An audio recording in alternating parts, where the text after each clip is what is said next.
UKLO 1 year masters. No IELTS required up to 5 years visa. High visa success rate. నమస్తే గురుగారు. శ్రీవాత్రేనమ్మ. గురుగారు కుంభరాశి వారికి ఈ నెల సెప్టెంబర్ మాసం ఎలా ఉండబోతుంది? కుంభరాశి వారికి గనక చూసుకుంటే జన్మస్థానంలో గురు సంచారం చేస్తున్నాడు, Hmm. అలాగే చతుర్థంలో గురు సంచారం చేస్తున్నాడు. కనుక కుంభరాశి వారికి మధ్యమ ఫలితాలు ఉంటాయి. అంత హై పొజిషన్ కాదు, అంత లో పొజిషన్ కాకుండా మీడియంలో ఉంటుంది కుంభరాశి వారికి. Hmm. అలాగే కుంభరాశి వారికి ఏంటి అంటే చతుర్థ స్థానంలో గురు సంచారం వల్ల ఫైనాన్షియల్కి సంబంధించినటువంటి ఇబ్బందులు వస్తాయి. అంటే డబ్బులు వస్తూ ఉంటాయి, చేతులు నిలవవు.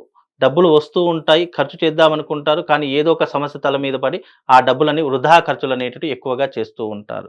అలాగే ముఖ్యంగా వాహనాలు కొనుగోలు చేస్తూ ఉంటారు, బంగారం కొనుగోలు చేస్తూ ఉంటారు. అవసరానికి మించినటువంటి ఖర్చులు అధికంగా చేసేటటువంటి అవకాశాలు కుంభరాశి వారిలో ఎక్కువగా ఉన్నాయి. ఈ కుంభరాశి వారికి సంపాదన బాగానే ఉంటుంది, తెలివితేటలు బాగానే ఉంటాయి, అన్నీ ఉంటాయి, కానీ తొందరపాటు నిర్ణయాల వల్ల డబ్బుని అధికంగా ఖర్చు చేసేటటువంటి లక్షణాలు ఎక్కువగా ఉంటాయి. అవి కొద్దిగా తగ్గించుకునే ప్రయత్నం చేయండి. కుంభరాశిలో పుట్టినటువంటి వారికి ఈ నెలలో మంచి లాభదాయకమైనటువంటి జీవితాన్ని గడుపుతారు. అంటే ఈ ఒక నెల మాత్రం వాళ్ళకు అద్భుతమైనటువంటి అవకాశాలు ఉన్నాయి. కుంభరాశి వారికి పట్టిందల్లా బంగారం అయ్యేటటువంటి అవకాశాలు కూడా ఉన్నాయి. ఎందుకంటే వీళ్ళకు గురు సంచారం, శని సంచారం అనేటటువంటిది ఈ నెలలో కొంతవరకు లాభదాయకంగా ఉంటుంది. చతుర్థ స్థానంలో ఉన్నటువంటి వారికి భాద్రపద మాసం వస్తే గనక వాళ్లకు కొన్ని అద్భుతాలు జరిగేటటువంటి అవకాశాలు ఉంటాయి.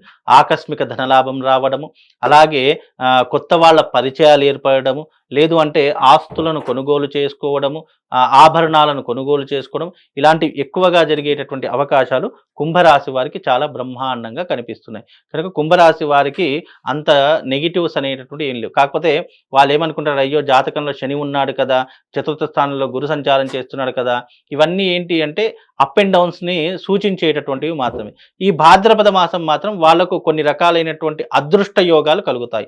ఈ భాద్రపద మాసంలో వాళ్ళకు శుభము లాభము రెండూ కూడా ఏదో ఒక రూపంలో, శుభం లాభం ఎలా జరుగుతుంది, ఒక మనిషి రూపంలోను, డబ్బు రూపంలోను, లేదంటే ఉద్యోగ రూపంలోను, లేదా కొత్త వ్యక్తుల పరిచయం ద్వారాను, ఇలా ఏదో ఒక అదృష్టం అనేటటువంటిది వాళ్ళకు లభించేటటువంటి అవకాశం కుంభరాశి వారికి చాలా పుష్కలంగా కనిపిస్తుందమ్మా. గురుగారు, కుంభరాశి వారు ఏ మంత్రం జపించడం వల్ల, ఏ దేవి స్తోత్రం పఠించడం వల్ల వారికి మరింత ఫలితం లభిస్తుంది? కుంభరాశి వారు వీలైతే గణపతి యొక్క మంత్రం చెప్తాను. ఆ గణపతి యొక్క మంత్రం చదువుకోండి. ఓం వక్రతుండ మహాకాయ సూర్యకోటి సమప్రభ నిర్విఘ్నం కురు మే దేవా సర్వకార్యేషు సర్వదా అనేటటువంటి మంత్రాన్ని పఠనం చేసుకోండి. వీలైతే మీ దగ్గర జనాకర్షణ యంత్రము అనేటటువంటిది ఒకటి దొరుకుతుంది. ఎందుకంటే మెయిన్గా కుంభరాశిలో పుట్టినటువంటి వారికి విమర్శలు ఎక్కువగా వస్తాయి. మంచి చేసినా విమర్శలు వస్తాయి, చెడు చేసినా విమర్శలు వస్తాయి, మనం ఏం చేసినా విమర్శలు అనేటటువంటి ఎక్కువగా వస్తాయి. మనతో పాటే ఉంటారు, స్నేహితులుగా ఉంటారు, సన్నిహితులుగా ఉంటారు, కానీ వెనక వేరే రకంగా మాట్లాడతారు. కాబట్టి అలాంటివి జరగకుండా ఉండాలి అంటే ఎప్పుడూ కూడా మీ దగ్గర కుంభరాశి వారి దగ్గర ఉండవలసినటువంటి ఏంటి అంటే జనాకర్షణ యంత్రం. ఈ జనాకర్షణ యంత్రం మీ దగ్గర ఉంటే నెగిటివ్ ఇంపాక్ట్ మీ మీద పడకుండా మీకు ఒక ప్రొటెక్షన్ లాగా ఎప్పుడు ఒక సంపూర్ణమైనటువంటి అనుగ్రహం మీకు కలిగేటటువంటి అవకాశాలు కుంభరాశి వారికి కలుగుతాయమ్మా. నమస్తే గురుగారు.